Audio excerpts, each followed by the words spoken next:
Excuse me, I have a fairly heavy sore throat and cold, so I will be talking very little, but that's convenient because I want to hear from you. I don't want to talk to you so much, but I might have to, it's pretty hard for me not to say something. So anyway, I will have this mic and I won't share it with anybody. Now, let's see. Could you bring these mics out to the public? We'll have a larger mic on this side. There's a few more people over here, and a bullet mic on this side. And then how we do this is we discuss whatever subjects you'd like to talk about. And how we do it is raise our hands, just like we did in high school or junior high, and get recognized. And then you say, I don't like this, or I don't like that, or I do, or I'm wondering about something, whatever the subject you want to start with. And then we do kind of a round robin. We take turns, and other people can weigh in on that. We do that until we wear the subject out or we start going back over the same ground again. And when that happens, we change the subject to whatever somebody else would like to talk about. So, yes, and I ask you to use the mics, even though it seems absurd. We're all in a room right here together. But I ask you to use them because this is recorded and it will be on the website. And we don't get your voices unless you use a mic. We just don't get them. So, therefore, be sure you have a mic before you start testifying. And people will share it. They'll hand it over to you. And I sound like a frog or something. I'm talking into a barrel or something. But so I'm not going to get up close and personal with anybody. You all have your own mics out there. And I don't even want to talk into this one in case that one breaks. And so we will officially, unofficially start a town hall meeting. People come and go, by the way, and that's fine. There's no real structure other than be polite to each other. And there's cookies out there, and there's juice and water. And anytime you get sick and tired of being sick and tired, go out and have a chocolate chip cookie. My wife slaved all day making those.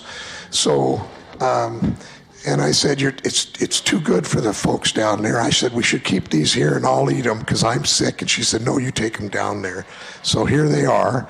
And thanks for coming. And like I said, this actually is an idea that lots of different folks have used over the years of finding out what you'd like to know, and also find out what you know and would like us to know. And even though there's no city council people here, they can easily go online and look at it, so they can hear your comments anyway. So that being said, and that's quite a lot. We'll start. Does anybody have a subject they'd like to start by talking? Yes, ma'am. Raising water bills. Okay. Tell me more. When does it stop? I mean, we've lived in the house 9 years. We were paying $7 a month when we moved in. We're now paying $60 for 2 months. Right. The council decided to raise the water bills in 3 increments. Mm-hmm. Jerry, do you know, are we on our 3rd increment now? Right. Are we on the 3rd increment? I believe we are. So it's probably not going up again right now, but the caveat is right now, because there's both state requirements and our system requirements can change. A big portion of that money is going to use to pay for well 10. Has anybody been around Gorst, or I mean not around Gorst, but going towards Annapolis? You notice that well head that's been there for many years? That's our well 10. That's our stake for the future. But the trouble with it is, it's drilled, but everything else isn't built. The building, the pumps are not installed, the filtration systems, or the transmission lines aren't. We just took out a $6 million loan, the city did. Whoa. Yeah, but luckily it's a super low interest loan, but it's still a lot of money for a small city. What's the interest? 2.85 interest, under 3. Well, my. Is this on? Speak loud. Even though you've got that, you got to speak up. Yeah.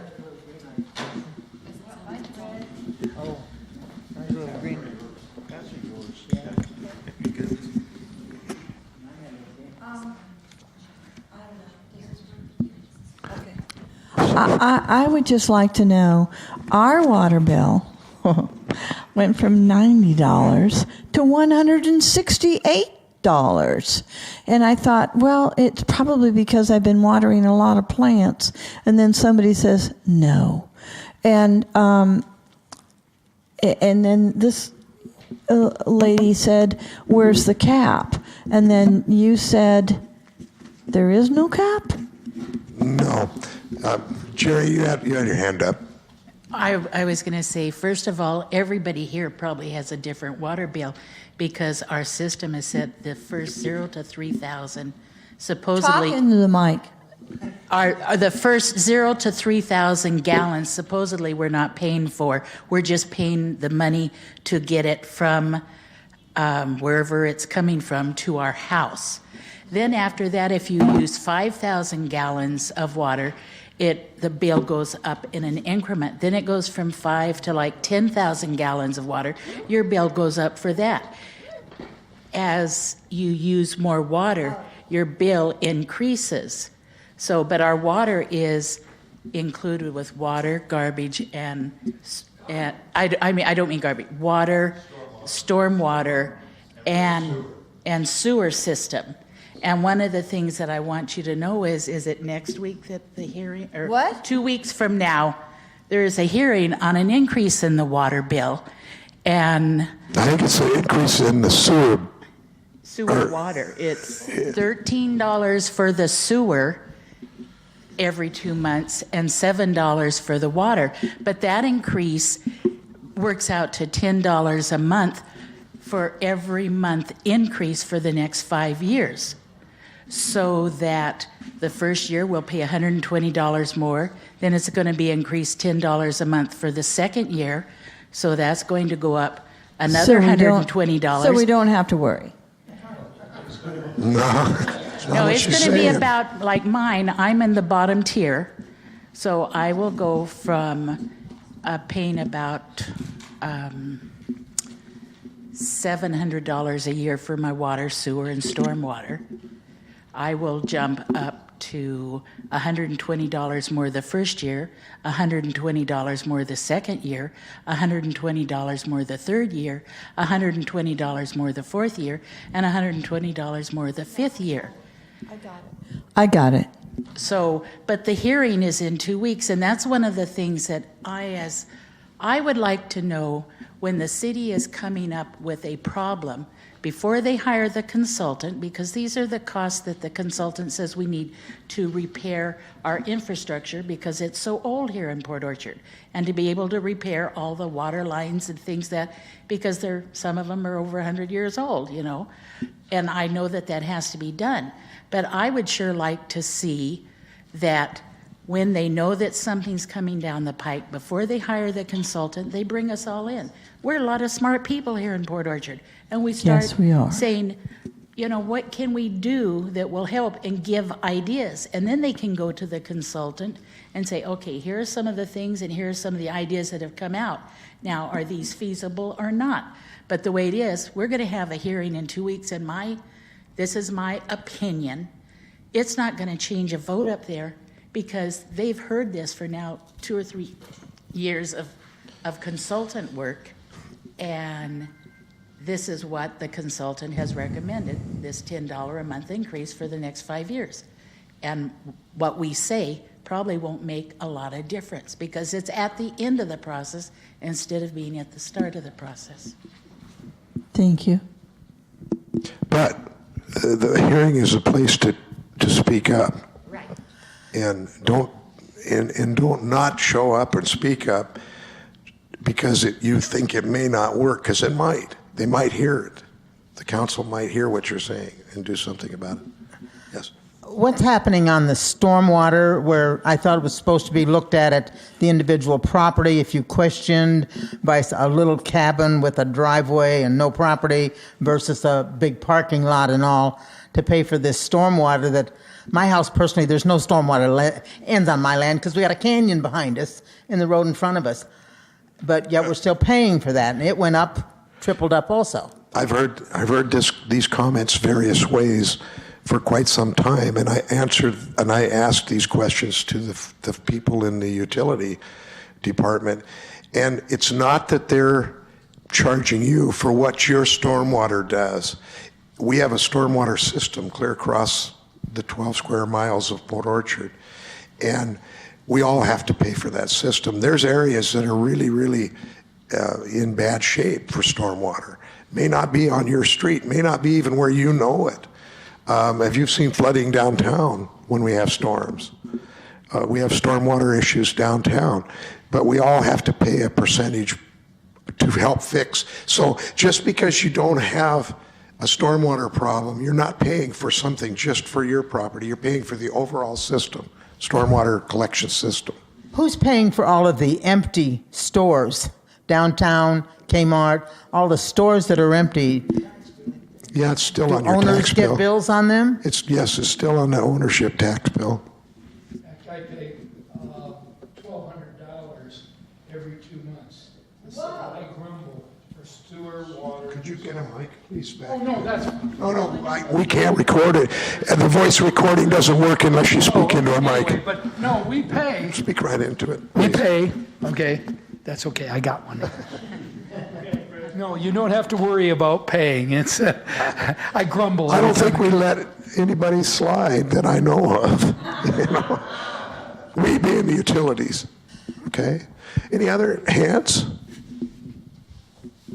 Okay, we have no one. Now, we don't change the subject until we're through on this. I want to keep it on the same subject because that's what got me involved in at least coming to these meetings from time to time. Not your meetings, but the city council meetings. And I complained in the very beginning because your predecessor forced McCormick Woods to go and take perfectly good wastewater, step system, septic, and they essentially forced the residents to change it, costing $6,000 per house, paid for by the city, paid for by you guys, when it wasn't needed. So the common sense test is, we live in Western Washington. Do we have a problem with water? I think not. Do we have a problem with stormwater? Probably not. Because why? We don't have any agriculture around here. Yeah, we get a little bit of oil runoff from the streets or what have you, but I'm not. Look, the problem comes to the state. The state and the federal guys are putting mandates on the cities that they can't afford. We can't afford. But who's pushing back? No one on the city council is pushing back. No one at the state is pushing back. It's baloney. My 2 cents. Thank you.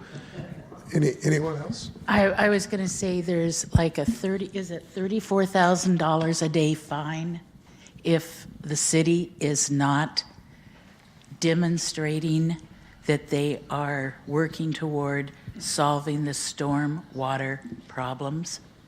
That's a day. Who's tried to push back? I haven't seen anybody trying to push back. I'm just saying that if they're not in compliance, then they're fined, and it's a heavy, heavy fine that is. And if we don't pay it or we refuse to pay it? I don't know. I haven't gotten. I think the mayor goes to jail. No, I don't know that. Yeah. Does it help, I'd like to look into that before we decide to do that. Mayor, does it help if we as citizens go and clean out our own drains in front of the street? As far as a reduction in your your stormwater, no, but it does help the city because last Saturday morning it poured and I started driving around just because I may not be the lightest bright bulb in the package, but I know the areas that have problems, and sure enough, water was headed towards rings and things going under their door and moondogs. Did you pulled the plug. Thank you, sir. That is what makes a difference. If you know we're having torrential rains, go out and sweep off your storm drain in front of your house, or take the leaves and put them on the sidewalk or something. City will come by and clean them. I made emergency calls, and by the way, I think people got down there, but you had already taken care of the vast. All day, I had to wade in up to my knees. I know it, and from now on, I promise I'm going to keep my waders in my trunk because But, yes, please do remove debris from around those drains because somebody down It's the like street's a going to... huge waterfall every time a torrential rain comes down. And it's like leaves right now are stacked like a foot on our drains. So, yeah, I'll do that. My hardworking neighbor, I won't mention his name because he may not want that, but has been cleaning leaves and pine needles. And believe it or not, pine needles mixed with bigger leaves makes a really good dam. Really good one. Nothing gets through that. Anyway, he's been cleaning those for 2 days, and then except this morning, they were all back again. Well, not all of them, but all the ones he picked up were gone, but then there was a whole new crop. So we have to be ever vigilant. Staff, we have several people that go around clean those. They may not be in the right place at the right time. So if you see a problem, help us out. Just move that stuff up onto the sidewalk right next to it, and then we'll come by and clean it up. Okay, thanks.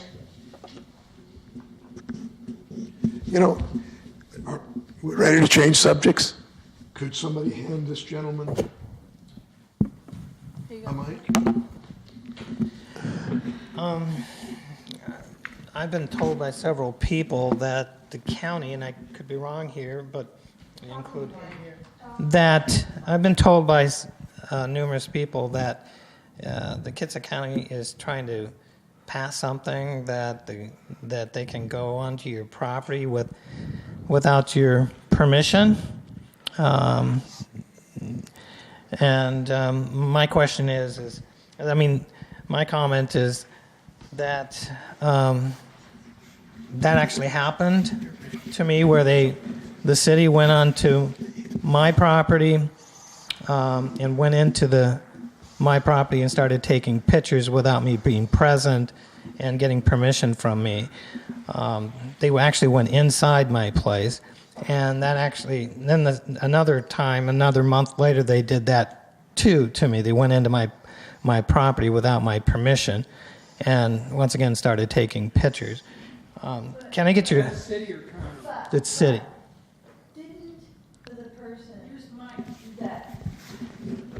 Didn't the person that came and onto your property was let in by your person that worked for you and said, yeah, come on in? Yeah, they did. I don't know who's telling you this, but I talked to the 5 people that were there. I had 2 electricians there, and I had 3 other people. And both occasions, they did not give their permission. And when that happened, I was getting all kinds of cell phone calls to me of what was taking place. It doesn't matter if somebody else gives the permission. I'm the homeowner, and they never did give the permission. Okay, let me answer your first question. I think there's something going on at Kitsap County, but I don't know what it is. Once again, I have a limited amount of time, and I don't follow Kitsap County's rules and regulation process. Somebody said that. I've heard that too. What you're talking about is something that we've been talking about at council meetings and other meetings, and there is procedures that you can follow if you believe that your civil rights or any of your rights have been, usurped by the city. But I don't see how. If you have a question, please get to the question. What is your position on that? As the mayor, what is your position? Can your staff go into people's homes without their permission and take pictures? Well, right now, it's it's a matter of a dispute between you and the city. No, I'm asking you in a general question. Okay, I'm telling you a general answer. I don't stop being a mayor just because I come in here tonight. I'm always the mayor. I'm mayor 24 hours a day. And being how I'm mayor 24 hours a day, I have to be cognizant and considerate of the fact that I represent a lot of people. So I'm not going to talk about a case that could possibly go to court. I can address that question. Could somebody give the chief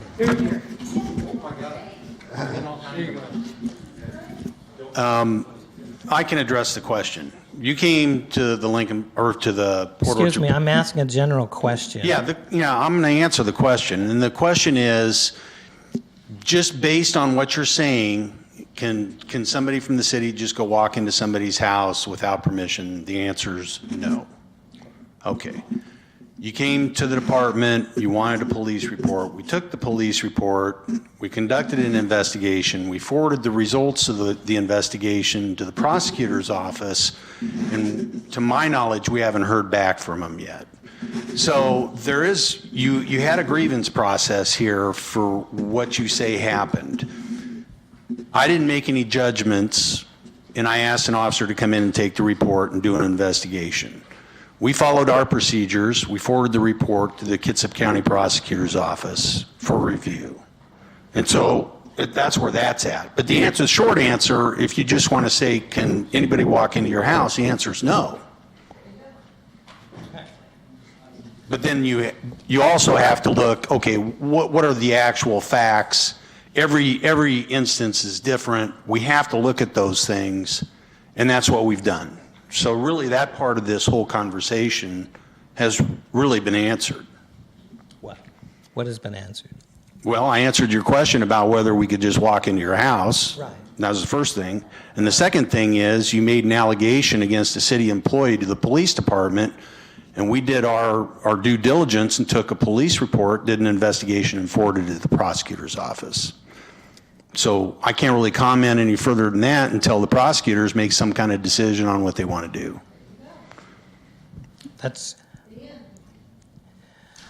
Can I talk? The question is Kitsap County is doing this, they're trying to do this, I understand, is that they're trying to pass it where they can go onto your property and do whatever, they need to do without the homeowners. That's what you say. I don't know that. I don't know either. That's what I'm being told. That's what I'm saying. The question is what is the mayor's position on this of your staff going on to people's property and going into their homes and taking pictures? What is your position on that? Like I said, my position is staff follows the rules and the regulations of the city, and I'll have to wait and see what that prosecutor says. Maybe that I'm prosecutor not asking specific, I'm asking a general question. Oh, no, that shouldn't happen. I agree with the chief. Okay. That shouldn't happen. That was my... But there is circumstances that may come out in this whole thing. But we'll wait and see what happens. Okay. Any other comments? Oh, could you get a mic, please? There was a county proposal at one point about going in, inspectors, inspectors going in to look at a house and cite violations, and I think that may be what he's referring to, but that didn't pass. But it's still in committee in the county. Okay, the other thing is, even if the county does that, it won't affect the city.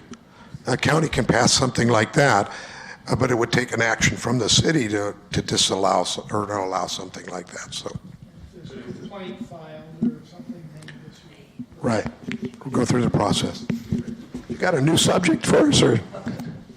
I do. I'd like to talk about the crime rates in the city, and I'm glad to see that the police chief's here, because I could probably ask him directly if he would be willing to produce or to come up in the next council meeting or a couple council meetings from now to speak about the actual crime rates, the positive things the cops are doing, not just the negative stuff that we read across the paper, but I think what we really need to hear when it's taped, on tape, is the positive things the police department is doing. How we're working on our crime from last year versus this year. And the reason I'm bringing that up is there was a cheap shot taken against the city in the last couple days using... Which one? Yeah.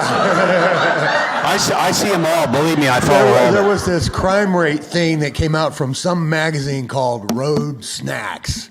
And I said, you've got to be kidding me. All right. But it was used as a tool to damage after the city. And I said, you know what? We need real numbers. So Yeah. immediately I came out and put numbers that came from Bremerton that were overall crime rates and said, here, the article's no good. But that got me to thinking about, we need to hear from the chief and say, Yeah. here's an update. I follow all those things on the internet. I follow the Perfect. Port Orchard Crime Watch and all the Facebook stuff. And You're a I'm not busy guy. very hip, and I don't get on there and I don't talk about it. But this is really a good forum to talk about this because I'm going to tell you right now, Port Orchard's a very safe city. I guarantee you that. I live here. I live 2 blocks up the street, right close to downtown. And I know several of the people sitting here in the audience that live very close to me. This city's very safe. The article you were talking about on Facebook said Port Orchard's one of the fourth most, and they said most dangerous city in Washington, which is outrageous. I agree. And I think you have to understand how crime stats work. Because anytime a police officer takes a report, whether it's a valid report or not, somebody makes a report that they were assaulted, but it's not true, we still take the report, and it still goes in the crime stats. So every single report that we take goes to crime stats, called UCR codes, basically. Every police department in the country does this. The stats are compiled by the FBI, and the WASPIC, Washington State Police and Sheriff's page, carries all those stats for years and years gone by. You can go and look at them. It'll tell you exactly what crimes happen in this city and how many of them happen, and it'll show how many arrests we made for those certain crimes. And what the problem is, and this really will articulate how they get these numbers. Port Orchard is a small city. It's 13,000 people, somewhat similar to that. But it isn't just 13,000 people on an island. You know, we've got a urban growth area that makes the population of what the city actually is more like 34,000 people in here.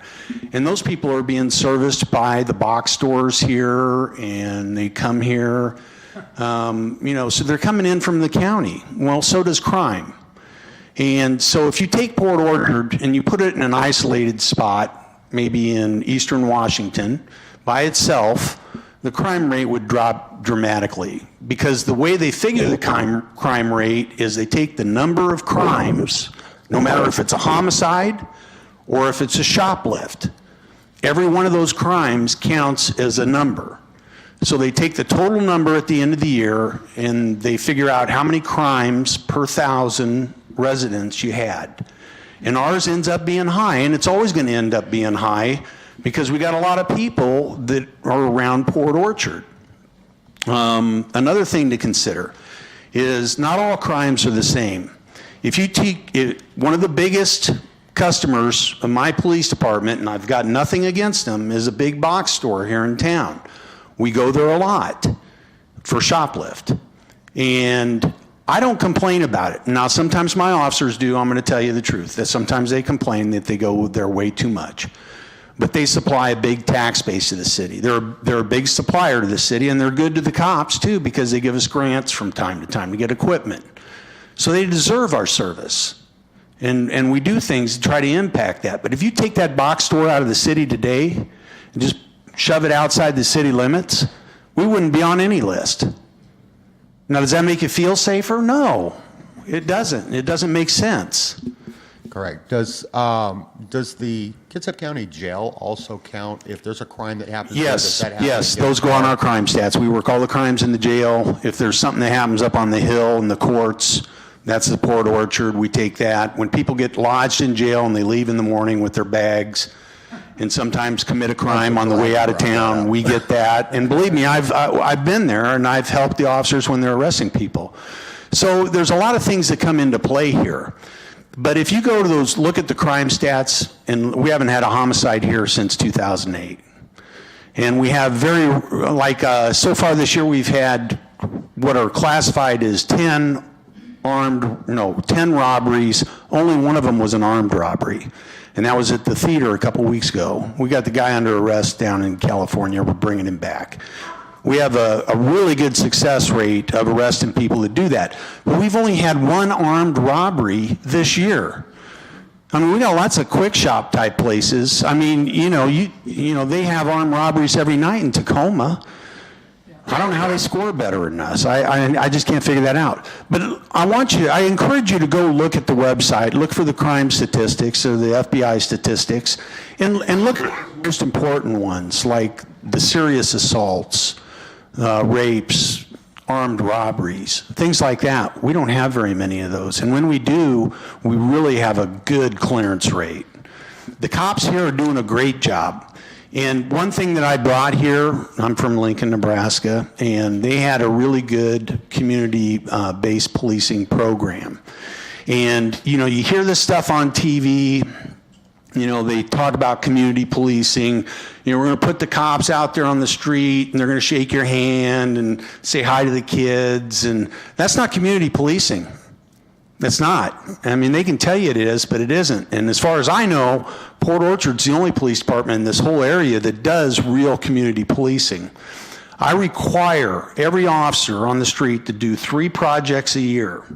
And how we find these projects is we determine some kind of reoccurring problem. It can be something as simple as a noise problem from a certain house in a neighborhood. Maybe they have parties or something all the time, and we have these repeat calls for service. Well, most cops, they just go there and go, well, there's another call there, and the guy next door is like, why don't they do anything? So they can make that into a project, and they can work with other stakeholders like the people in the community or anybody else that could have a concern about what's going on there.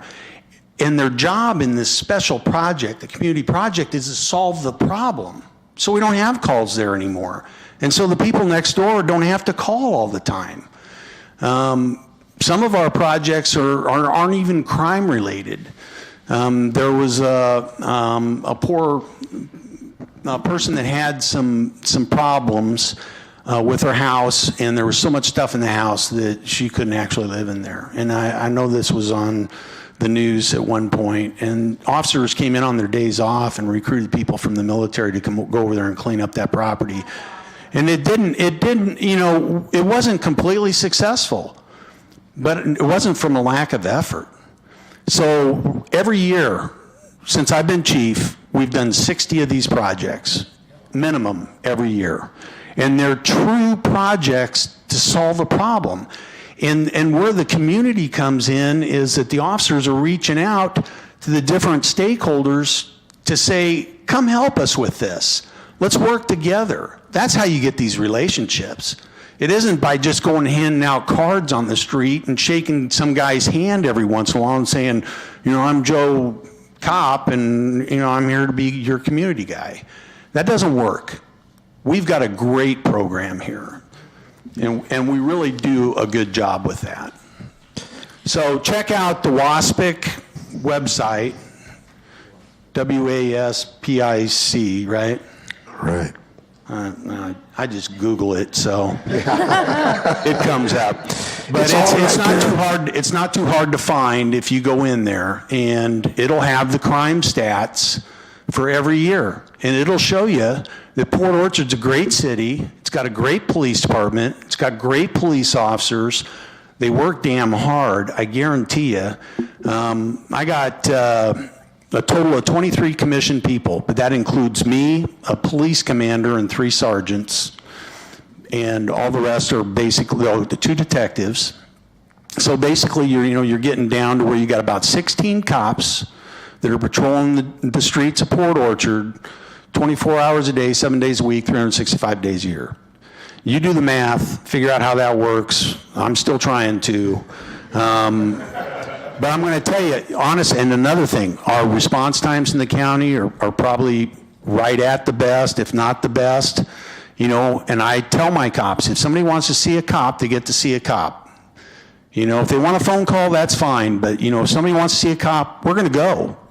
And the other thing, too, I want to say is when people come in to the police department and they've got an issue, before, they used to shove a piece of paper through the window and say, hey, write out your complaint. Well, those days are over. You get to talk to a supervisor, and I'm sure a lot of people in here probably know that a lot of times that supervisor is me, because I'll come out and talk to people. And I did come out and talk to Mr. Smith, too. So I'm responsive, and I hold my people accountable. They don't always like it, but that's why we have a good police department. And so that's the good news.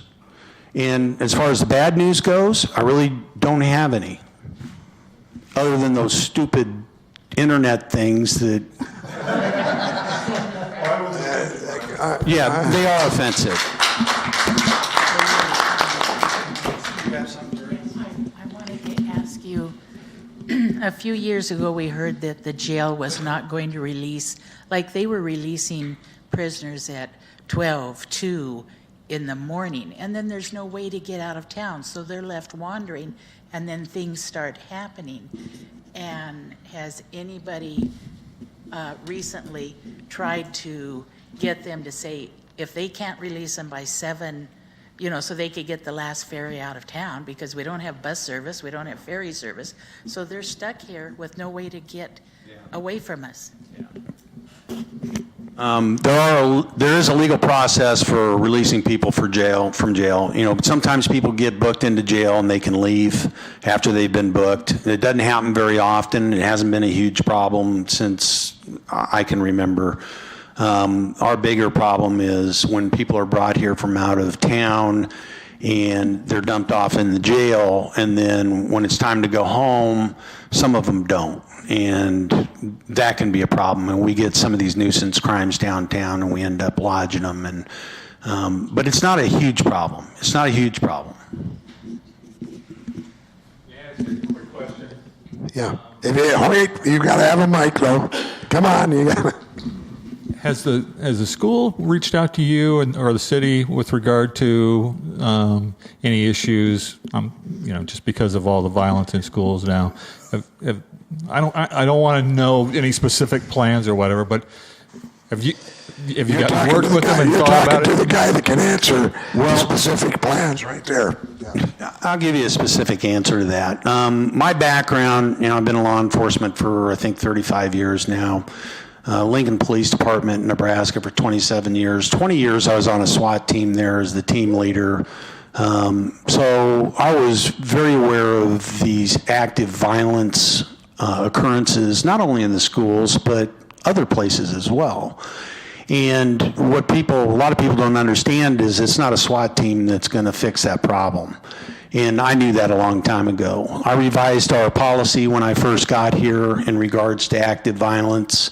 Our police department now has clear instructions, and I empower the officers to make decisions. I believe if you go back 10 or 15 years, you'd find that officers would respond to an active violence occurrence, like say in a school, and they'd be under some kind of weird direction that they had to have so many people there, and then they'd form a certain formation. And, in the meantime, kids are getting shot.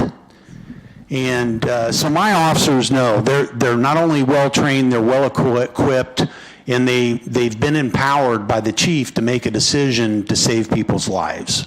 Okay, so that's the plan part. The other part is I did reach out to Michelle Reed, the superintendent of schools, because I'm concerned. We got one of the largest, if not the largest, high school in the state in one of the smaller police departments, and that doesn't gel.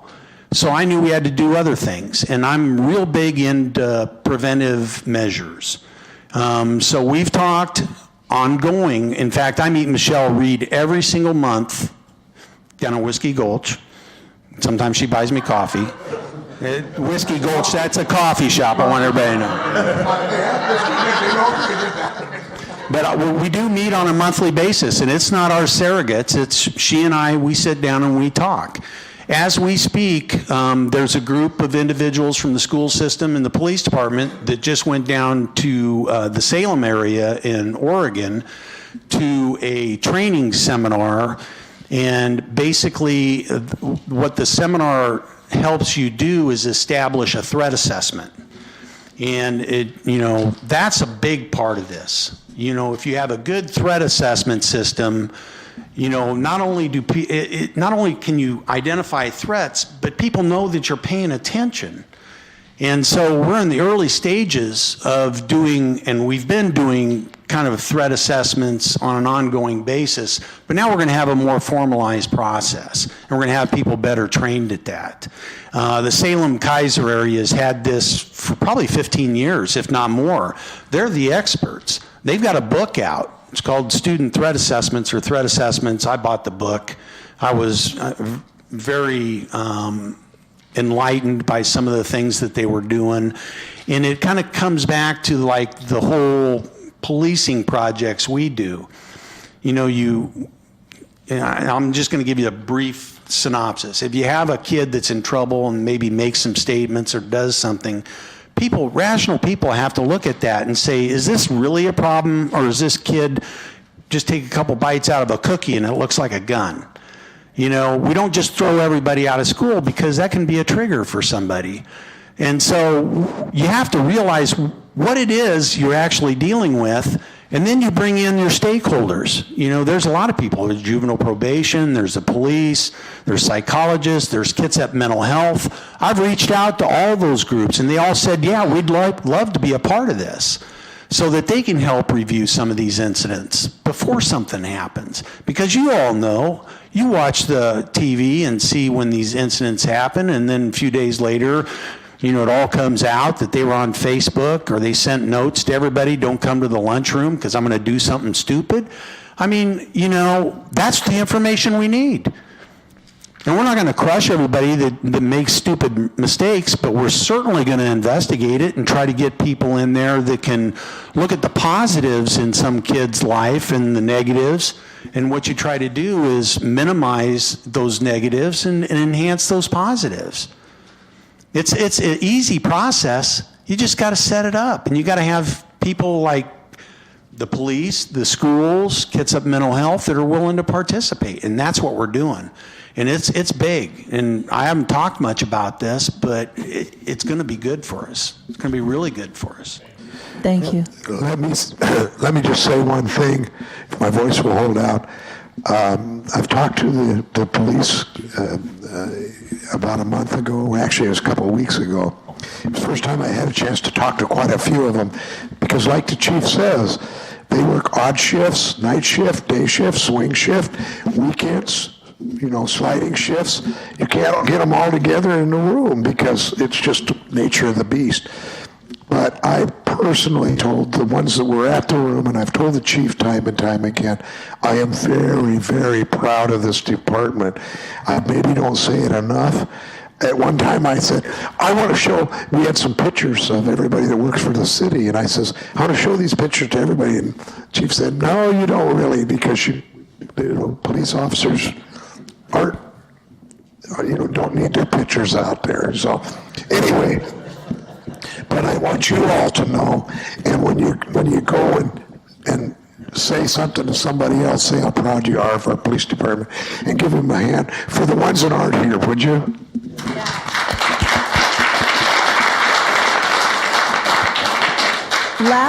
Last December the 22nd, we were robbed. $55,000 worth of jewelry. And there was a man with a new bike that was walking past our house as we were getting ready to go to Walmart. And I said, oh, what a wonderful new bike. Somebody's getting a nice Christmas. And he goes, it's my son's. And he goes further up the road. And Bill and I get in the car, go to Walmart. Thank God I took this ring. And there were $55,000 worth of jewels that were robbed that night. And do you know, when we got back to our home, I have to say this, I went up to the house and I opened up the door and it was locked from the inside, and our golden retriever was there and she was shaking, and Bill says, "Get into the car and call 911." I called 911, and within 3 minutes, 3 police officers were at our property, kneeling down in front of our garage with duct tape flashlights on their guns, looking around the parameters, searching for the bad guy. And he told us to go up to the hill, get out of here. And so we did, and Bill and I were looking down, and these guys just were canvassing the whole parameters. And then he said, "It's okay to come in." So we came in, and there were jewelry boxes all over the bedroom, drawers out, everything out, and the dog's still shaking, and we're loving her. And the officer took the window out that the perpetrator came in, because we had a contractor here the week before with a cord coming in, and we didn't shut the window. And so he took the window and all of the jewelry box drawers in a box down to the police department, and within 45 minutes he was back with fingerprints and the report. And for 3 months, I was in a fetal position and couldn't go out. But Detective Shapley and Detective Deathridge came to my home, and they were pounding on the door. And this is classic. "Police, open up." And so I opened the door, and he had this big bag of jewels, and he gave me $35,000 back of my jewels. But the most important thing was my mother's pearls that my father saved 6 months of his wages back in 1940 to buy, and for $7,000, and he picked those jewels up and gave them to me. And of course I had to hug and kiss him, and you know those detectives, they don't want any of that. But I just want to say this, is that you have an opportunity here to help the police department as volunteers. You can go down there and fill out their application to be a volunteer. I did. And sometime they're going to find out that I am worthy and will volunteer to be there for them. But I just want you to know that they are there in a flash of a light. And my girlfriend, this is an afterthought, Bella Melford from South Carolina came up last week, and she said, my son, Jake, was down at the ferry depot, and he was sitting down, and this tweaker came up to him with a knife and said, "Give me all your money." And he says, "Are you sure you want to hassle me?" And so the guy stood up, and he's 6'5", and the guy had a concealed weapons permit and pulled out a gun, and the other perpetrator did his business in his pants and ran. So, you know, hey, we're safe with this Chief Marte and all of his people. Thank you. Okay. I'd like to say something too, please. On the 25th of September, my house was broken into. And not $55,000, but it was a significant sum that was taken from my house. And on the same day, another house down the road, about a half a mile, was broken into. And a couple guys were down at my neighbor's house scoping her place out. And I guess the question that I have is, you know, I've been doing a lot of research, looking. I don't care about data. Data could be manipulated by anything. I've done this. I've worked data my life. But there's been a rash of break-ins. Long Lake area where I live, Phillips area. They saw it on the news, Como News. The dog got pepper sprayed.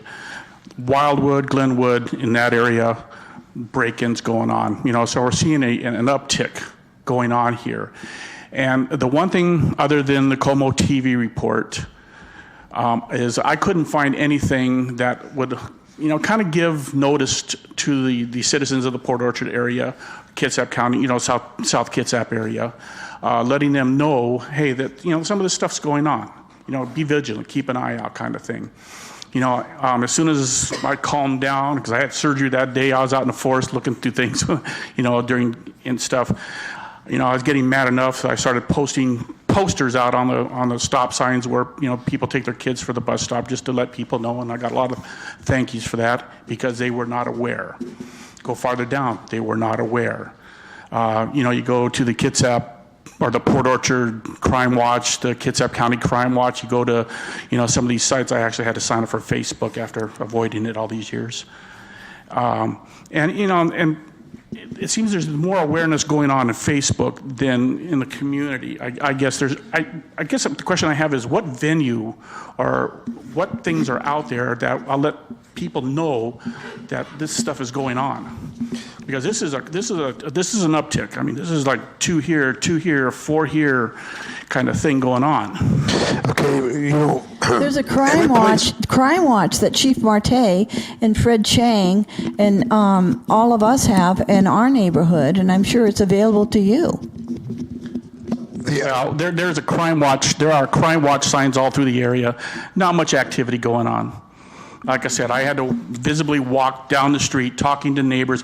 That's how we found out about the 2 guys. I actually had to go down the road and talk to my neighbor who was still shaking, because she believes that these were the individuals who were, going through the area and stuff like that. And like I said, I'm not going to go into this and that. I'm just curious about the notification process to, let other people know. No, and you're absolutely right. And I told everybody that I monitor the Port Orchard Crime Watch one. And what's remarkable to me is, I mentioned I was from Nebraska, when I worked in the city of Lincoln, everybody knew if they were in the city or they didn't. Here, there seems to be some confusion because you have a Port Orchard address, but you're in the county. So when I read the Port Orchard Crime Watch, one of the things that I get a little discouraged with is people in Manchester saying that they had a prowler and they called the police, and the Port Orchard police never showed up. And, there's a lot of that. There really is. And then there are I see a lot of, if you monitor that site, you're going to see a lot of suspicious activity. And I hear about a lot of burglaries in the county. I can tell you right now, we don't have a burglary problem in the city. We have burglaries, but I think the last time that we had one was mainly in the downtown area, and that was about 5 years ago. And we ended up catching the guy. He was kind of a drifter. And there was a pattern there. And we worked with the community to help figure out how we were going to attack that. I can't answer for the county, mail thefts, right? I don't think we're taking any mail thefts to speak of in the city. We're just not. And I think it's just a little easier to do that in a rural setting. And those things, I think, should be addressed. I would address them if they were in the city. I'm not exactly sure what your answer is. I guess if I was in charge of the entity that was policing that area, I'd want to hear from you. And Gary Simpson's the new sheriff. He's a good guy. I like him. I think he's got some good ideas. And I think a phone call from somebody who says, look, we've got mail thefts every day on Phillips Road. We've got people breaking into homes, these rural homes. Is there something we could all do together to make this better? And it's a challenge. I think it would be easier for me to address the problem in the city. Here there are like lots of trees, Nebraska, the corn only gets so high. So, honestly, I mean, when you have an isolated home, you're going to have to take some responsibility for yourself. And there's no easy answer. But the only answer is to work with the law enforcement agency that's responsible for that area. And I'm going to guarantee you, I know the county sheriff's office is overwhelmed. They are. They're more overwhelmed than my department is. They are. So, I mean, there are answers. It's working with your neighbors, if you have them. It's working with the sheriff and talking to the sheriff personally about it and seeing, if he has some ideas. But by and large, most of these continuous pattern type crimes aren't occurring in the city right now. I'm not saying we're immune, but I just don't think we're having that, other than maybe shoplifting. Whoops, hang on, hold it, you need a mic. Well, I just want to say that Chief put him in jail. He put him in jail for 5.5 years. And then the most miraculous thing that happened was that they continued to search for the jewels. And they brought them after the guy was in jail. You would think that was a case closed, but that's who he is. I just wanted to make 2 comments too. As the mayor, I notice a lot of things in the paper are Port Orchard.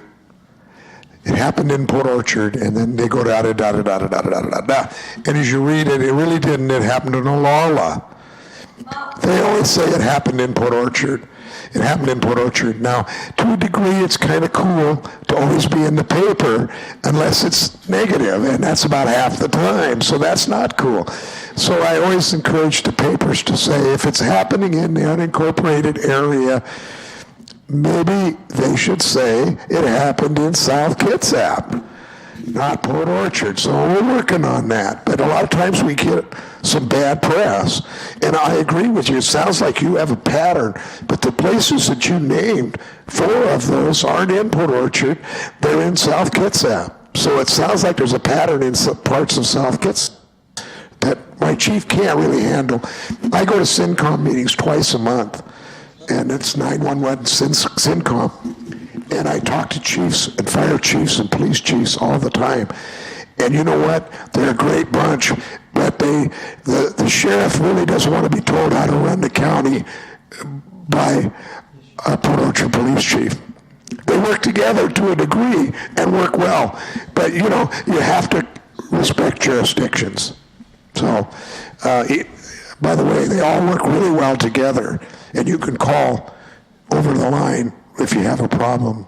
I know that they work well together, but anyhow, okay. One more thing for you, Chief. I know you just set the mic down. I'm on the Mental Health Sales Tax Advisory, and one of the programs that the area police brought forward on the CIT training that's starting to show really good stuff, and I know we have officers in Port Orchard, and maybe it would be beneficial if you actually talk to the people and let them know what that program was all about. I can tell you from my side, and we watched all of that mental health sales tax money really close.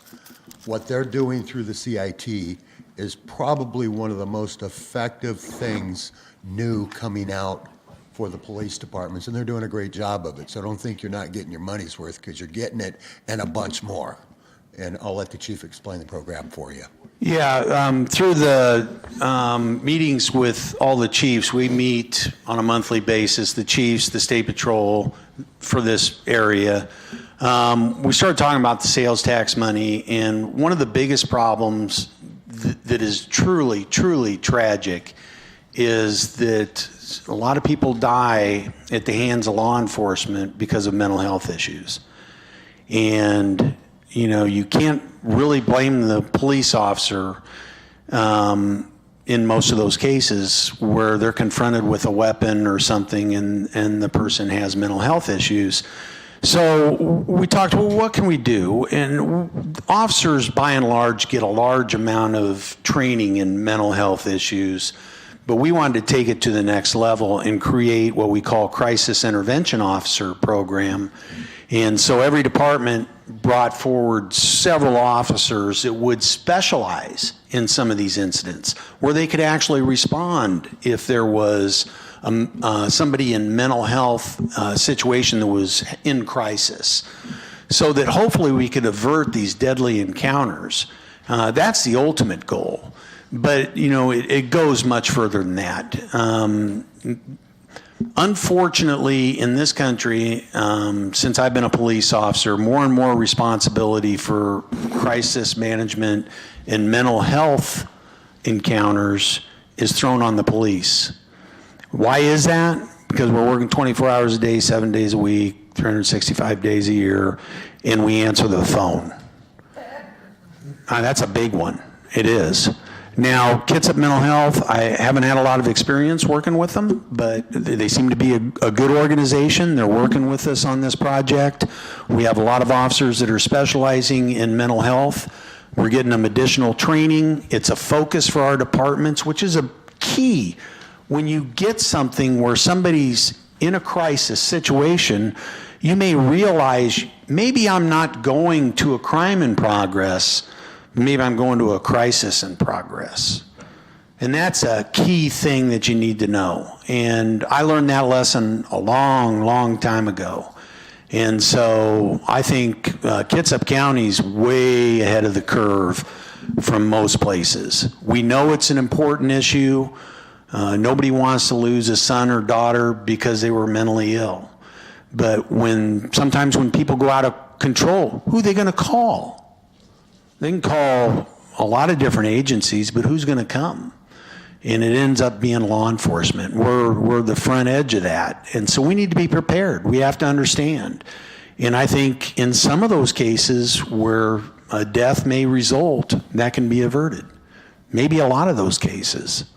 So, you know, it's a real important program. We're doing everything we can to make sure the money's spent well, being spent on training, making sure the cops get a lot of interactive time together when they have their monthly meetings, and, you know, they're sharing information. So it's good for us, and it's good for the community. Helps de-escalation of the incident. Absolutely, yeah.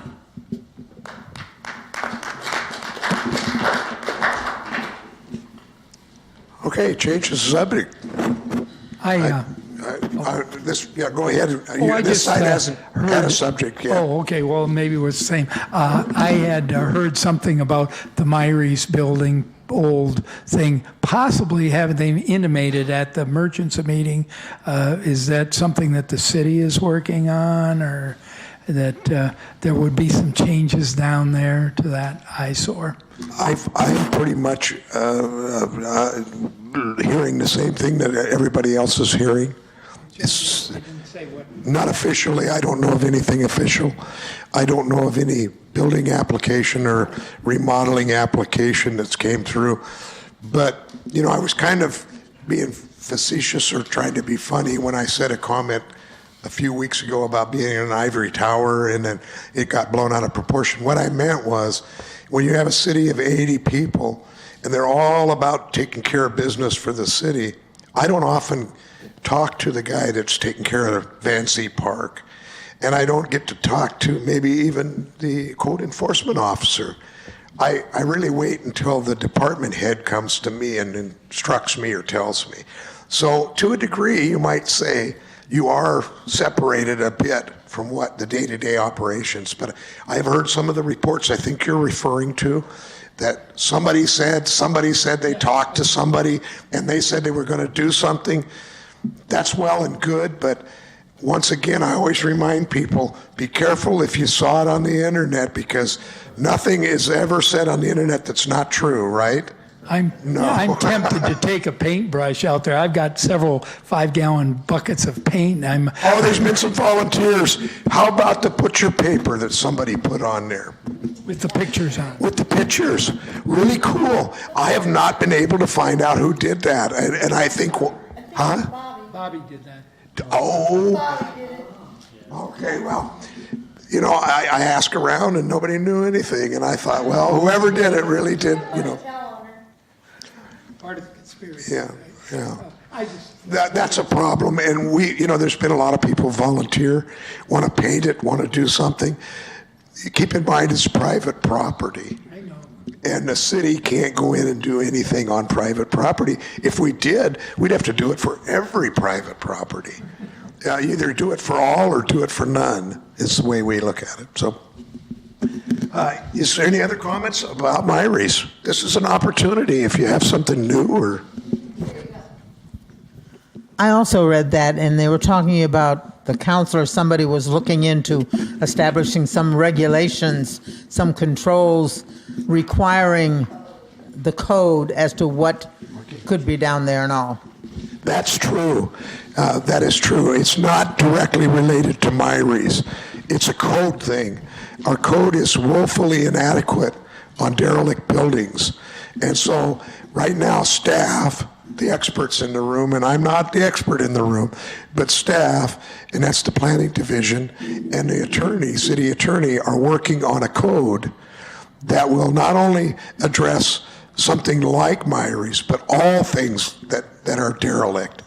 And then when it's created, and when the attorney says to me, hey, this looks like a good product that will be defensive in the court of law, in the state law, and everything. Once that's all put together, I'll be bringing it to the council and laying it on their table to have them do whatever they will do with it. And of course, they'll have hopefully a public hearing, and then they'll adopt it in some form. But that's the process, and it's not fast. It could take a month or two because we have to prioritize things. So, but yes, that part I can speak to. It has no direct relationship necessarily to Myries, but it tries to deal with the overall problem citywide. All right, well, so my question is based on parks. When I bought my house in 2007, part of my payment for my house went toward McCormick Woods Park, and that was a sum of, I think, $1.2 million for that park. And 7 years later, I've got a dirt patch that's now attracting unwanted people there. So I was wondering, when is that going to be finished? And I'd like to see more people be able to go there because now my neighborhood is now having to police that area. Well, that's a fair question. We spent about almost, I believe, now, don't quote me on the numbers, there's been a lot of numbers in my head, and that was finished, phase one of that park was finished, I think it was about 800 and some change to do phase one. That's the restrooms, the driveway, the clearings, the meadows, and part of the trail. That's phase one. That was all paid for by your park. Right. Yeah. And then how that works is that money comes in first. So if you've been there quite a while, your money was already spent on that park because the first in is spent. Right. 7 years. So, but anyway, I know that's not your question, but the second question is, we now capitalized on having that first phase done by getting a state matching grant or a state grant. It's more than matching. We put less than a full match in on it, but we're going to be doing phase two next year in 2016. And that will include barbecues, that'll include picnic benches, that'll include a play area for children. It'll include finishing the loop trail. It'll also have a small suspension footbridge and several other things are going to be. If you go out there, have you been out to the park lately? Do you see the big green map? Yeah. Okay. We have to go out there a lot because there's people now camping that area for unwanted reasons. Oh, sure. Well, that's not an isolated problem. That's a problem across Kitsap County. Anytime you have an area, yeah, a chief can speak better to that. Call me, honestly, just call me. And like I said, we're always looking for projects. And you have to understand that, you know, in McCormick Woods, it's kind of removed from the rest of the city.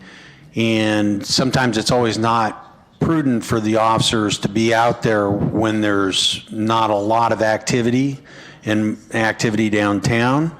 But that doesn't mean we want to ignore it. And the parks are important to us. And like the waterfront park was vandalized in the Veterans Wall, we solved that crime. That was a high priority for us. You know, they vandalized all that equipment. That's just wrong. But if there is people camped out there and there are violations occurring out there, if we know about it and you can kind of give us the approximate time, we'll do a project and we'll try to solve that problem. Well, part of the thing I was going to talk about is we're working on actually getting the neighbors that are noticing it, instead of telling us on everybody else in the neighborhood on Facebook, actually just calling it in and getting a courtesy check. Yeah, to my knowledge, I don't think we've received a call on that. Now, I could be wrong. You know, I don't know every single thing that comes in, but I'm at work every day. So if there is an ongoing problem, we're more than willing to work on it. And that sounds like something that'd be really worthwhile for one of the officers to get involved in. Because like our community projects, they could work with you, they could work with other people in the neighborhood, you know, the stakeholders. And it makes a really good project. And hopefully we could solve whatever the issue is.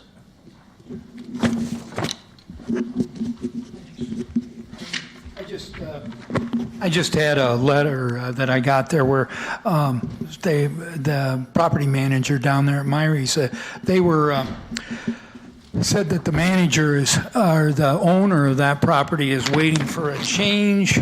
This was to Doug Price, who's on community development. Yeah, well, he's code enforcement, yes. Yeah, okay. Same department. New name there. Anyway, he said they would definitely take care of the safety hazards. As the long-term situation, he said the owner is waiting and hoping for a change in mayor and council members and the comp plan to support construction of 6 to 8 stories. Otherwise, it's not cost-effective to repair or rebuild. I was on the committee when we drafted this downtown redevelopment plan, and that side of the street is limited to, I think, 33 feet or whatever. And I'm going to get the right number, but I think it's 30, and it's 55 I think it's feet 39 feet. It's 55 feet on my side, 35 on the other side, but 6 to 8 stories. I'd heard some reports that yeah, the real estate and stuff are trying to, you know, push a little bit for changes in council and all that. I hope they aren't. We aren't going back to the 6 to 8 stories. We fought that for a long time and put in a pretty decent plan, which we felt would you know, not turn it into something like the high rises in Bremerton, which of course cost a fortune for the people of Kitsap County because we had to buy all of those mortgages and stuff from Bremerton. I don't think we need developer pushed 6 to 8 stories. That's, you know, and but that's what he's expecting is a change in the mayor, council members, and comp plan to support construction of 6 to 8 stories. That's all I'm just here. Yeah, I don't know anything about that. I don't know how official that is or anything. Well, I don't need it. I don't okay. need it. Thank you. Yeah. Yeah. Well, Thank you. That was my. You got to go? Oh, I got to ride 10 miles home. So. Oh, that's right. Have you got a flasher? Have you got a light? Oh yeah. You got all that gear? Okay. I was mainly asking about the Myrie's building, what was the holdup was, but now that I see what's happening, I realize nothing is going to get off dead center. Not quickly. You know, I don't know. I was hoping something would happen good. and I'm really hoping that something's going to happen good with all of this stuff too, because that memo illuminated something that I think the people need to know about. There are people that are waiting on changes that if they get the right people in power, then we can go ahead and we can move and we can change all this stuff. Well, these are long-term plans. People have thought long and hard about what they wanted to do in their city. And I was talking with a number of people, and if anybody would have, you know, listen to town hall meetings such as this and try to work with us, the public, I think that we could really do something great. We could be unique in the city of Port Orchard with what we already have. We've got a beautiful downtown area, which is a small town America. I think we can save small town America. They can build on both sides of our downtown area. They can take those buildings as high as the Olympic Mountains if they want on each side and just save what's in the middle of downtown. That downtown America is something worth saving. I was talking with a gentleman, and I'm going to hand the mic over and put you on the spot here in a second, who he's known other tourist agencies. He's known different people that value small town America to the point where other countries look at small town America, and that's where they want to visit. That's where they want to go. And they write about it. And yeah, well, of course they write about it as well. I just want to say something, nothing to do with what you just said. I'm really... Wait, we have to stay on subject. You started a new subject. Just a minute. I want to say thank you to everybody that came. This is a great turnout that we had tonight. I hope it's not because there is an election coming.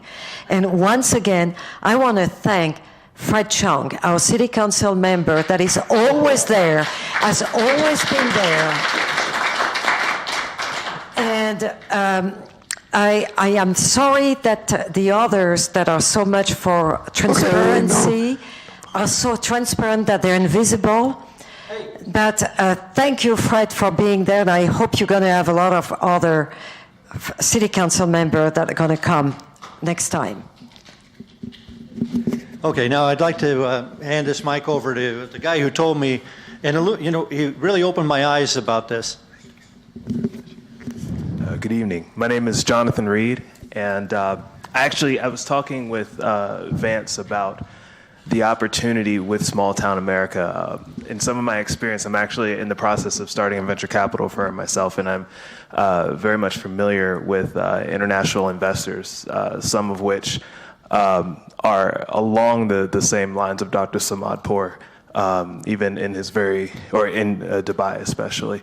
And so one of the things I was thinking about, if I were in his shoes, every time I look at a situation or analyze a situation, I think about what would I do if I were in the person's shoes who is at the heart of the issue, or people who are at the heart of the issue. And personally, if I were in his shoes, I would keep Port Orchard, and this is, again, a personal opinion necessarily, but I would keep Port Orchard the way that it is. There is a significant investment in keeping Port Orchard in the old town type quaint character that it has. There's a very special character about this city. I am not originally from this area. I've been here for a while, but originally I'm from Colonial Williamsburg, Virginia, and born and raised there. And having come to this area, I was drawn to Port Orchard. I'm not a resident in the city limits. However, I've always been drawn here. I've spent a lot of time here over the years, and I've noticed that there is a lot of attraction to this city. This city is as close as you can get outside of Bremerton to Seattle without having to drive anywhere, taking a ferry and then a foot ferry. I do know that one of the major booms, despite whatever's been happening in the markets, and we've had a lot of issues with the markets, but despite whatever's been happening with the markets over the past several months, one of the major booms is tourism with Chinese tourists. China, with their economy having soared over the past several months, despite the massive semi-crash, if you will, that it had. Yes. Oh, correction. Oh, yes. Yes, thank you. The correction, public record. Yes, correction that they underwent. They have had a sort of middle class, if you will, boom that has been, honestly, in my opinion, has been similar to that of what we saw in the rise of small business America. And they are taking on the idea of a consumer mentality. In fact, the Chinese government at this very moment is looking at turning inwards to their own people and making a whole consumer base to build up their economy once again and to build up their investments, turning the Chinese people into their new market, if you will, more so, and propping that up. So their tourism has increased now that they have more disposable income than they've ever had before. There has been a huge surge in tourism. Vancouver and Victoria, British Columbia, saw a significant, I mean a tremendous increase. I don't necessarily want to say a specific number because I want to be accurate on it, but it was at least hundreds of millions of dollars, I believe, in 365 days. It was between 365 and 600 days just in Chinese tourism alone. One of the things that I do know and have heard is that the Chinese people love to see, out of big cities, they love to see small towns in America specifically. I know there is a major attraction, a Chinese attraction to Seattle. And I've seen it with my own eyes, and I've read articles, and I've seen and heard witness or testimony of Chinese tourists that love to get out of Seattle and come to really cool, small, quaint towns that have such character like here in Port Orchard. So if I were Dr. Samadpour and I were an investor that owned whatever percentage, the majority or whatnot of the downtown area that is the beautiful character of the city, the first thing that you see on the water, I would invest in keeping it the way that it is. I would invest in maybe remodeling, but not remodeling to completely change everything that it stands for, everything that it represents, including the small businesses. I would keep them there because that is what small town America is. That is what Chinese tourists enjoy. And yes, that's about it. Yeah, good. Anyone else on that side that has a comment on? Well, thank you, Jonathan. I just want to add something. I don't know how many people have read that book. Victory Garden and Barrage Balloons. I found it one day at Goodwill, and it's the story of Bremerton and Port Orchard during World War II. Port Orchard was how do you call that? Not a tourist. It was where the workers that were in Bremerton came to vacation. That was a resort area during World War II. People didn't have money to go away, especially workers from the shipyard, because it was a gigantic military base. And that book was written by teenagers that were in Bremerton at that time. It's a fabulous book. It's the history of Port Orchard that is also linked to it. And you can find it from all places at the museum over there. And you will find maybe people, especially you, who were born here, were born in Bremerton or Port Orchard, you will find families that maybe you know. And I am not from here either, as everybody can hear. Yeah, and I come from the biggest city in the world. I come from Paris. Why did we end up here? Because it's that small town feeling where people know each other by name. You know the dogs' names of everybody. People know you. I cannot go downtown without everybody knowing me, or at least my face or something. So this is something that's what I like here. And I come from Paris. And I love my town of Paris too. So I have two loves, like Josephine Baker was saying. My country and Paris, because this is my country too.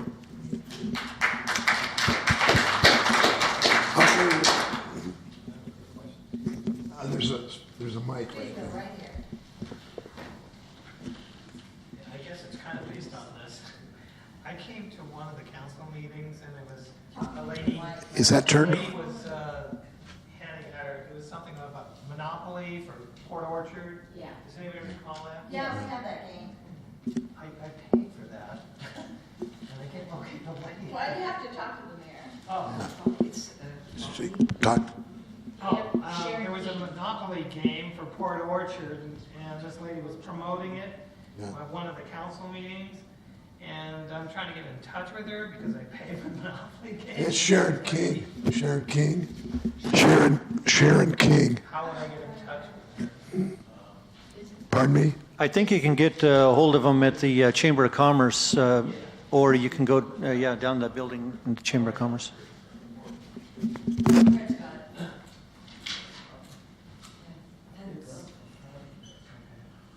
And others can buy this game too. Oops, wait.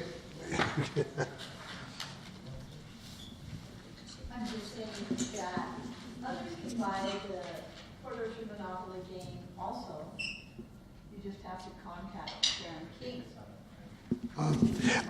Correction, I think that they're trying to get a list going. Oh, yes, you're right. A list of orders, and then if they get so many, then they'll, because I don't think they have any more over the counter.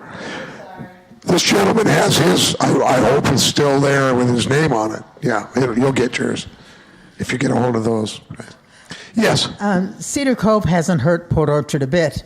Has there ever been any plans of doing another Cedar Cove? Well, let me just say, I'm friends with Debbie, and there's quite a lot of legalities involved in the name of Cedar Cove, in the book series, and she changed at some point along the way. She changed publicist, so some of the the rights belong to somebody else, and not anyway. So you'd have to really ask her about that, because the city has never been directly involved in that process, although we're so proud of Debbie McCumber and the Cedar Cove series. I mean, where else in the world do you have almost 200 million books about your town? Right. About a town of 15,000 or less. And that's what we're talking about, 13 books. So I'm really proud of her and proud of their family and proud of their connection. You know what?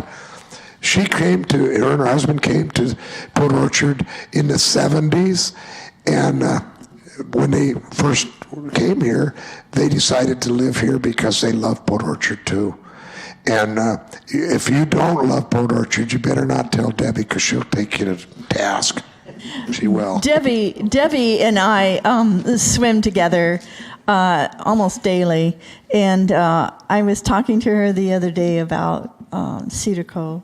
And she said, as the mayor did, that her publishers own the rights, but that this summer, coming up, there will be a Cedar Cove Days. So there you go. That's all I know. All in 2016. All I know. It's just hearsay from Debbie.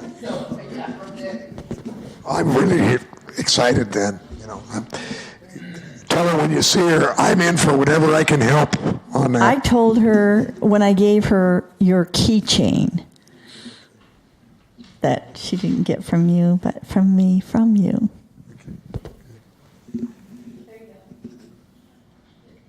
Yes, sir. Could we pass the mic over there, please? Pardon me? Would you like a cough drop? I've got a few. I have some. Okay. I don't know if it's going to help me anyway. Go ahead. Mr. Mayor, in what aspects of policy and philosophy do you feel you most strongly differ with your opponent? I have to respectfully not answer that, because I have to be very careful that this doesn't become a campaign rally. It's different by and large, that it's something I've done for 3 years as mayor, and so this is a mayor thing. If I had a mayor hat, I'd have it on, not a campaign thing. Gotcha. Okay, sorry. I've got another one. So, should you be reelected, not a campaign thing, but how would you say the events and conversations of the past few months have changed your perspective on the next 4 years? That really is a campaign thing. I guess overall, what I've learned from everything happening in the last 4 years, I guess let me just tell you, I need to communicate better. I'm going to work on it, notwithstanding my voice right now, but I need to do a better job communicating with the citizens and with the council. That's my goal. Just vote for him. Excuse me, could you hand that mic back over there again? Could you elaborate on any specifics on communications with the citizens?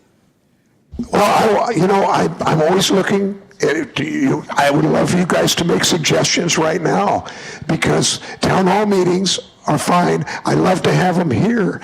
But, I had success going out to McCormick Woods, and the church out there, Christ the Rock, allowed me to use their sanctuary.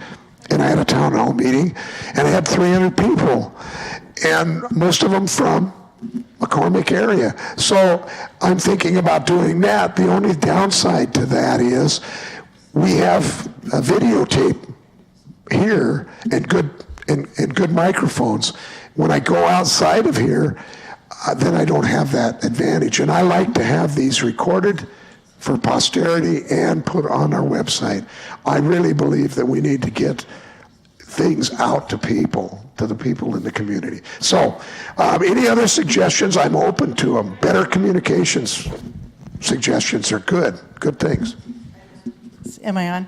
So if you want to communicate with the mayor, you just have to walk downtown or go to a park. He'll be cleaning up on a rainy Saturday, volunteer work, not paid by the city. Or you can go down to the waterfront and you can see him cleaning up the garbage and the stuff when there's a volunteer day.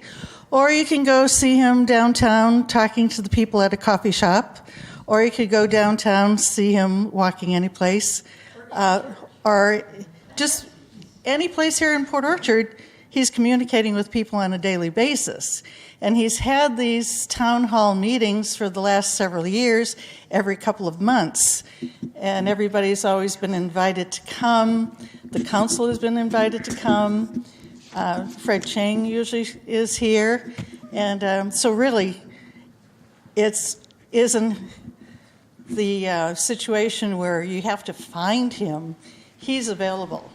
So that's...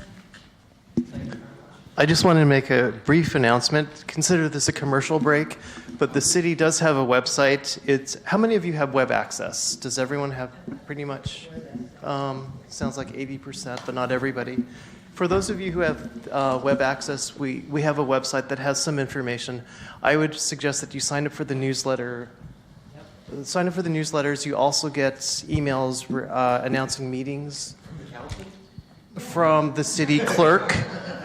And it's important to have this information because you'll know what's going to be on the agenda. But also, especially for Sherry, there is something that you may want to look at where you can get the background on the proposed water and sewer rates.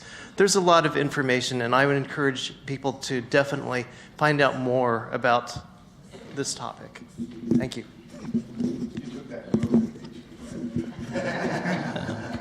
Mr. Mayor, I've been trying to get in touch with you to have a one-on-one, and I've been very unsuccessful in doing that. So that's why I come to the council meetings, and this is why I'm here, is to be able, that's the only way that I can communicate with you.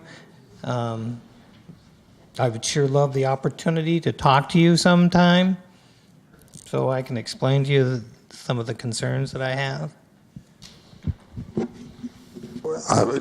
I've talked to staff and I've talked to you before, earlier in this process, and now I'm being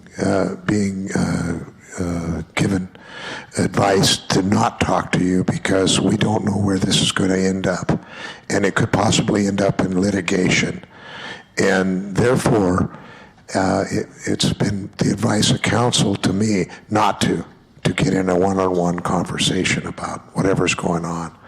And so I have really actually removed myself from the process. I have a development director, I have a city attorney that are handling this particular case or this particular complaint. See, I don't understand where you're coming from because we've never said anything about that. And you keep bringing up about a lawsuit that it's never been brought up. We just presented to you of the incident that they came into my property illegally, and we brought that up with the community director and also with the city attorney about that, and that it's illegal to do that. We just brought it up, and for some reason or another, that morphed into this worse trying to sue the city, which that has never been. The important thing is you have to understand I listen to my city attorney's advice, and I take it. So that's the right the end of information. that. I do have another question, and it's regards to the pre-application for a permit, the process. That process You pay, I think it's $160, and in order to meet with the staff to determine what steps need to be done with your particular task to do a permit, to get a permit. The city of Gig Harbor, when they do that meeting, they walk away with a summary and a disc of what transpired and what they need to do to get the steps to get that permit. And then I called the city of Posville. Their process takes 10 days. I called Bremerton, and I think their process is 14 days. With my situation, what happened is I met with the city, the building planner, the engineer, and the building inspector prior to even purchasing my property about putting in, about... Could you summarize this, please? I'm not sure everybody wants to hear the whole I understand, but this is chronological history of your I know, project. this is the dilemma that happens is... Just summarize, please. It took 50 days for me to get a summary, and I was told prior to that I could put retaining walls up, and so I did that. They waited until I started doing the retaining walls up, and then they put a stop work order on me. What happened, and then after the stop work order happened, which was 50 days after I had the meeting at the pre-application, to get a summary of what needed to be done. If that was done... What's your question for me? My question is why does it take Gig Harbor 1 day to give you the pre-application summary and the other ones 10 to 14 days? Why does it take 50 days to get the summary of a pre-application meeting? I don't know those other cities' process. I couldn't answer your question if I wouldn't even if I knew their process, but I don't even know our process. I just got through explaining to folks at a certain level here, I don't go down and issue the permits. I wasn't in the meetings you're talking about. I have no knowledge of that, and I'm not going to train myself on it. So that's why I said when I refused to meet with you, I'm doing you a favor because I have no authority to make any changes to what my staff has already done. I don't have. I could meet with you for 100 hours. You could tell me this over and over. I'm not getting involved in staff decisions or attorneey's decisions here. I'm not going to be involved in it. Can I talk to the mayor? So I hope that answers your question, but I'm... What... Meeting after meeting, it's time to quit chasing it. He's already given you an avenue to go. I don't It's have never an gonna avenue. My change. avenue is there's some serious issues that are happening in the process. I'm trying to get in touch and explain it to the mayor. Okay. And what other means... Also stated, let's be perfectly clear, because I've watched the video when you originally went to the council meeting, and you did threaten to sue, and that is on tape, and I've heard it over and over. Once you start claiming litigation, even subtly, you are claiming litigation against all of the citizens.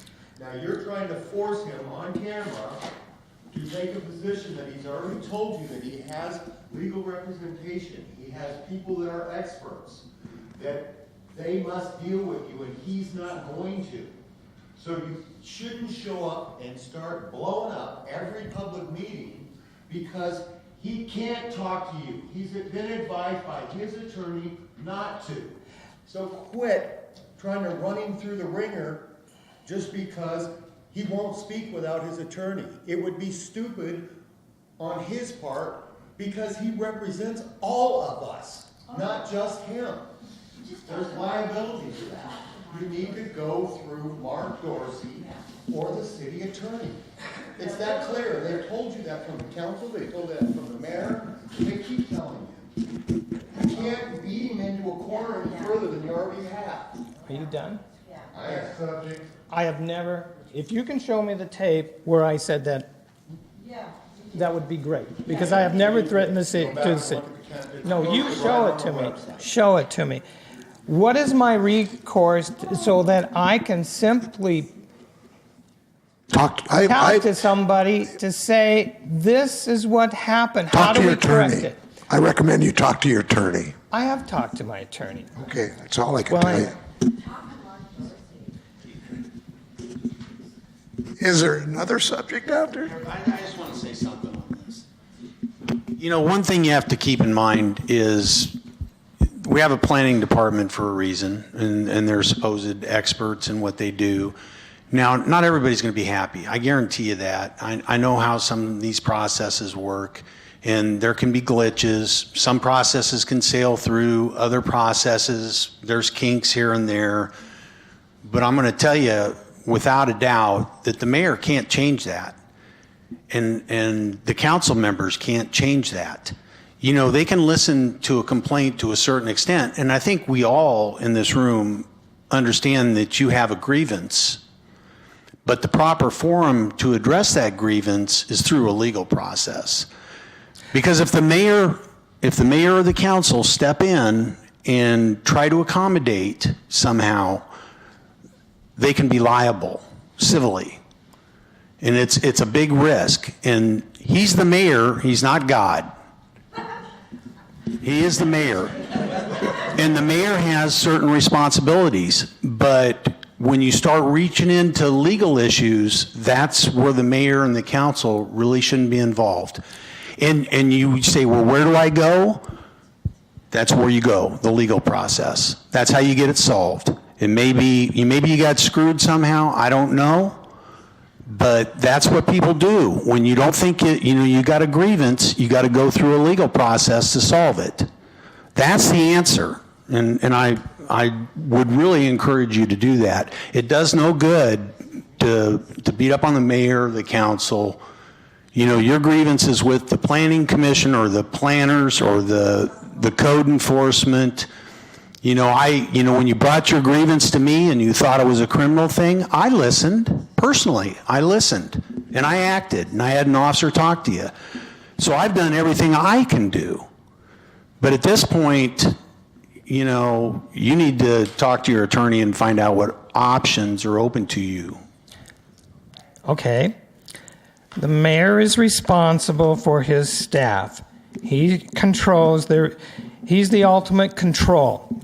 If somebody's doing something wrong, you're the boss, you need to go in and with the knowledge of what transpired and correct it. You're the boss. It's just like me having a business. If my staff is doing something's wrong, like going into people's homes and doing whatever, it's my responsibility to listen to the complaint and get a clear judgment and then bring this up. You're right. If you have a complaint about the planning director or you have a complaint about me, by all means talk to the mayor and say, you know, that chief of police is a rotten guy or the planning director is doing a rotten job. But when you get into specifics about a certain code enforcement and how the code's being enforced, you're talking about legal issues. No, I'm not. Well, yes, okay, I am talking about that, but the mayor's responsible for his staff. Once you and adjudicate that's all I'm this, trying once you to do. adjudicate The other this thing, issue, can I talk? Yeah, no, just a second. Once you adjudicate this issue, if the code enforcement officer or the planning director did something wrong and it cost this city, I think that's when you see the mayor act. He's not going to act before that. He is responsible, and he will take responsibility.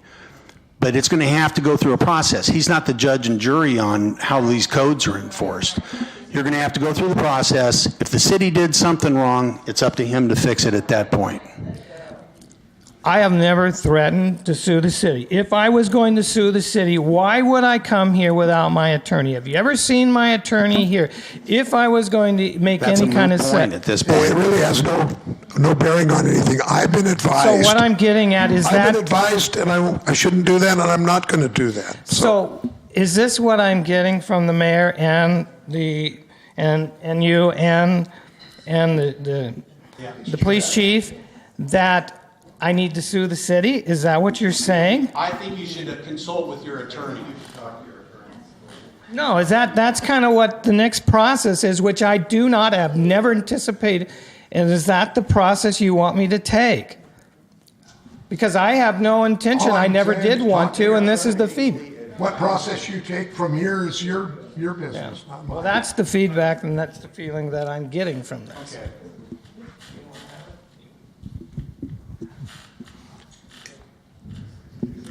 Any other subject? At this point, we really shouldn't have any more discussions about this issue because it's moved, and this isn't the proper forum. What is the proper form? You want to go outside and I'll talk to you about it? No, we can talk about it here. No, we don't want to talk about it in a public meeting anymore. Honestly, this is a mayor's meeting, and you had your say. If you want to step out, yes. Tell me what the proper form.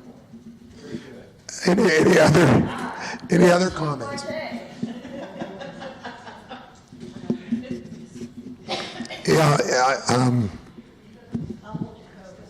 Oh my God. Would you like to say something? Change the subject? Start about something else?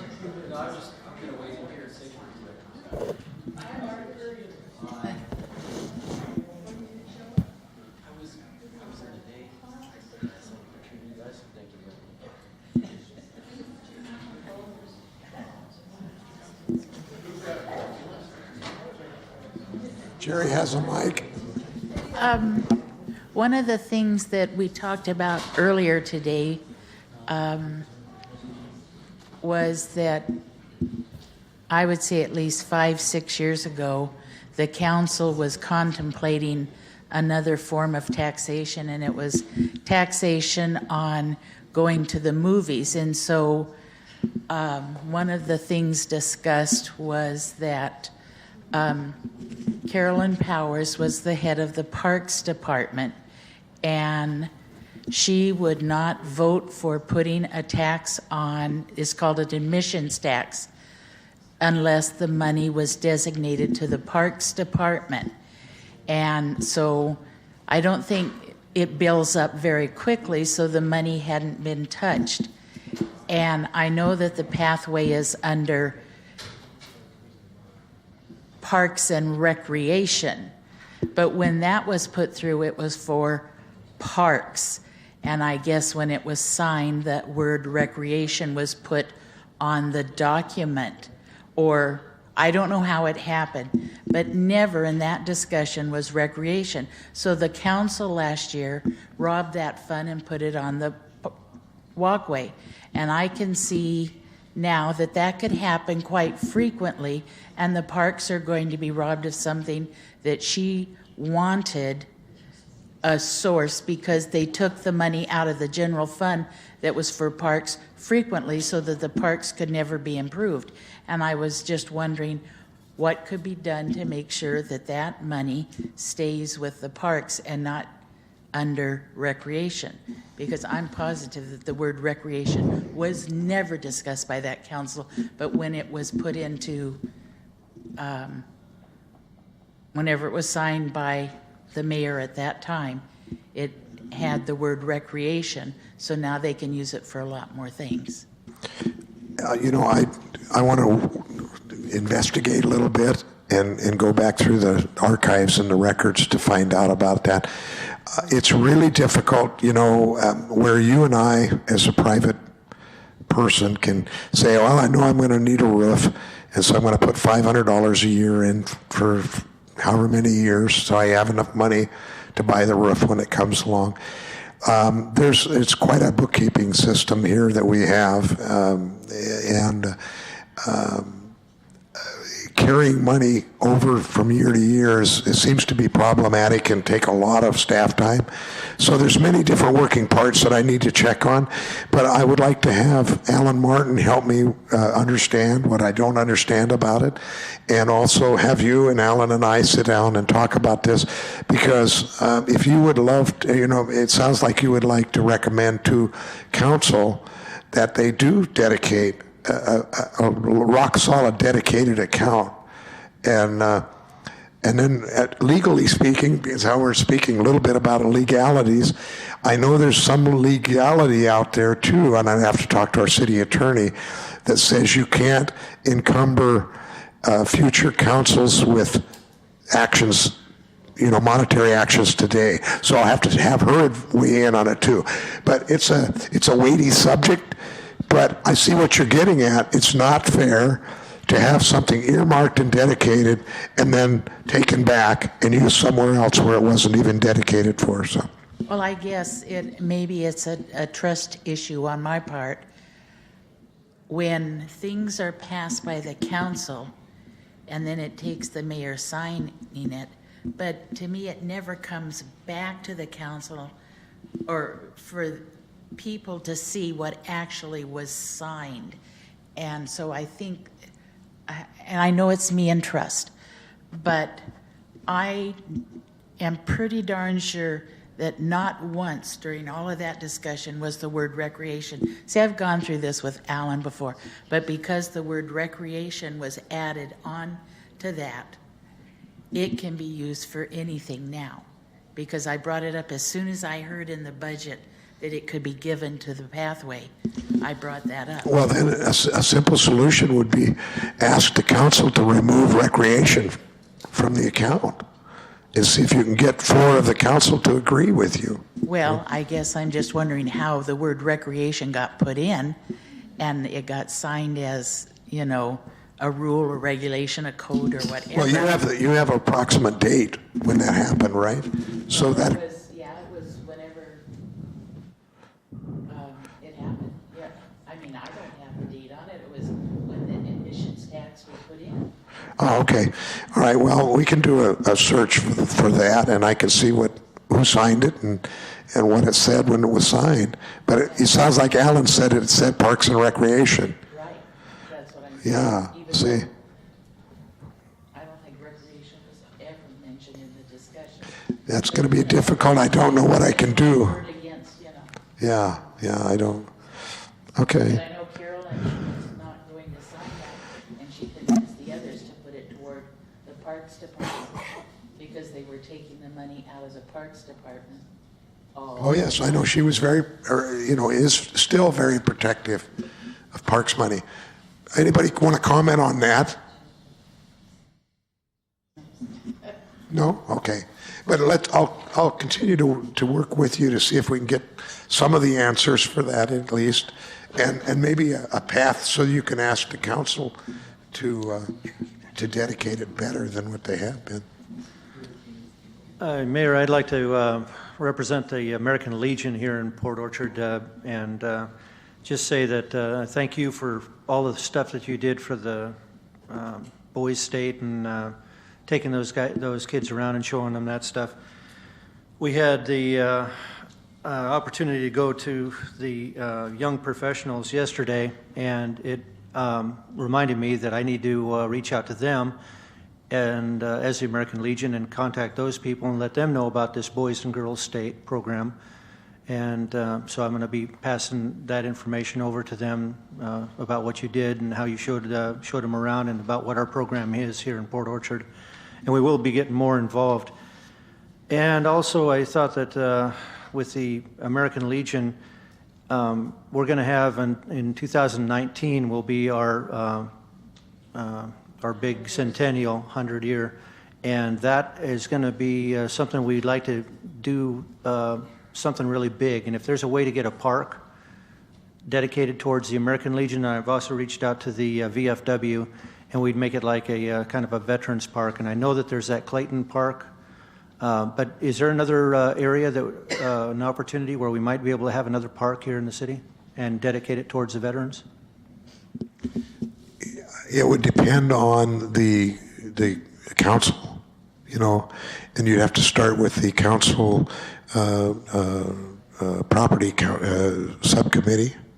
Okay. Yeah, that's three council members, and whatever proposition or proposal you'd like to give them, then they make a recommendation to the full board, and then the board can vote on it because that's the procedure we need to go through. I'll help you with it. I'll give you advice, But the very first is to come up with a plan or what you really actually want to see and where you want to see that happen, and then go to the subcommittee and present it to them. Okay, so I'll do that. That's a procedure anytime you have a good idea that you'd like to see happen. We're going to get a little more information, here about the parks money being circumvented, and then you can do that very same process. We'll go to the Public Property Committee and say, this is happening, we don't want it to happen that way anymore, will you support doing this? And that's the way we'll work that through the process. Keep in mind it takes a few months because the Public Properties Committee and the Finance Committee and all the other committees only meet once a month. And then they usually want to talk about it maybe in work study. That's the next month. So you're already looking at 3 months. So government works painstakingly slow sometimes, but we'll keep working on it. Might be able to get it done in 2019. I hope it's not that slow. Okay. Any other questions? All right. Yes, sir. Can we get a mic over there to that gentleman, please? Very good. Good evening. Good to see you. Might be a good opportunity to talk to you since you're so hoarse. We might get a few words in tonight. That's true. Concerning the farmers market, there is a couple of vendors down there that's been there coming to Port Orchard for 30 plus years. One is Tom Farmer, the oyster guy. And I believe this Saturday is the last farmers market. I think I'm correct there. But I would like to see the city, somebody from maybe the city council or yourself, go down and recognize these people for being there for so long. So a big thank you for those vendors that participated this long. Okay, Tom Farmer, the oyster farms. Tom Mar- and who's the other one you said? I don't know. Davis Farms. Davis Farms. And I believe there's another one. Okay. Well, If you see the farmer's market manager, I think she would point him out to you. Janine, will you take a note for me to check on that tomorrow? Got it right. We'll talk. Oh, you did already. Thank you. I'll check on it tomorrow. Short notice to plan anything because it's Saturday and how come everything happens on Friday? What day is it today? I don't know. Also, for the bridge opening, I got your brass band for you. Oh, you did? Yes. So they said yes. Good. Well, you'll have to pay for it later, but okay. All right, and the reason that happened is I said, you've always heard in the olden days when I was a young man, they always said they brought out the brass band. That was always that was the nth degree of something. The brass band was there. And so I said, wouldn't it be neat if we had a brass band playing on the bridge? Yeah, so far it looks from 8 to 20 people in that band. So. 8 would be fine. 20 might stress the bridge out, It's only a walking bridge. It's not a... 8 would be great. Yeah. November the 9th around? Tentative. We don't have the bridge yet. The bridge will be here maybe tomorrow. So if you have absolutely nothing to do, or if you have something to do but you're going to be downtown, the bridge may show up somewhere on both sides. It's going to be in 2 pieces, and then it's going to be lifted into place. Is it already here? Okay. So there you have it. The bridge is here, but it's not constructed. Or it is constructed, but it's not assembled. So that'll be in the next couple weeks. So I think we're still on schedule for the 9th of November. But remember, things happen. Yeah, well, things happen, so as soon as I know, I'll let everybody know. But that's going to be a fun thing because can they play bridge over troubled water? you have to talk to the band. That might cost you a little bit extra, knowing them. And the reason I say that is just as a joke, but actually we've been trying to get that bridge over troubled water there for ever since I've been a mayor. Yeah. It was in process then. And we've had one opportunity after another to work with the state, Fish and Wildlife, and it just has taken this long. So, yeah, it's going to be really cool. You know? Oh, very good. Thank you. Well, thank you for the brass band. Thank you for working on that. Oh, my pleasure. I would like to thank everybody that came out tonight. Mark Twain once said, "The duty of the citizens is to keep their mouths open." So thank you very much. And I don't think anybody could top that. So please eat all the cookies, because if you don't, I'm going to have to. So thanks, everyone. What are you guys dressed up so fancy for? That's right.